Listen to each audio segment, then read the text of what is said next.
Bonjour à toute la population de la ville de Goma, de la province du Nord Kivu. Nous voulons intervenir par rapport à l'opération qui s'est dénommée Springbok pour sauver SAC et Goma de l'agression du M23 RDF.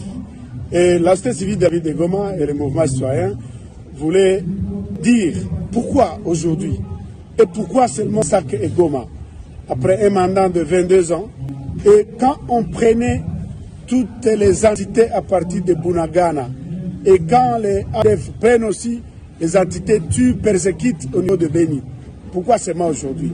Nous pensons que le commandant des opérations de la MONUSCO Ontario doit canaliser sa communication sur la paix globale et la sécurité. Nous demandons aujourd'hui que le gouvernement puisse, n'est-ce pas, être vigilant et que cela ne soit pas un moyen, n'est-ce pas, de vouloir affaiblir les Ouazalènes.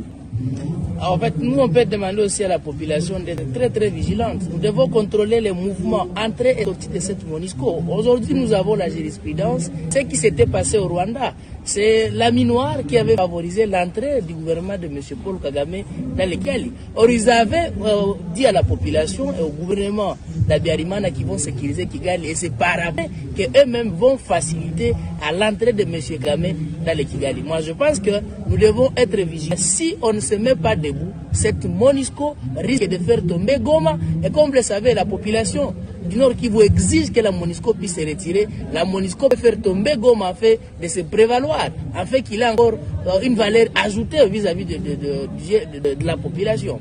C'est que la vigilance reste l'unique réponse, que le gouvernement puisse prendre ses responsabilités à main.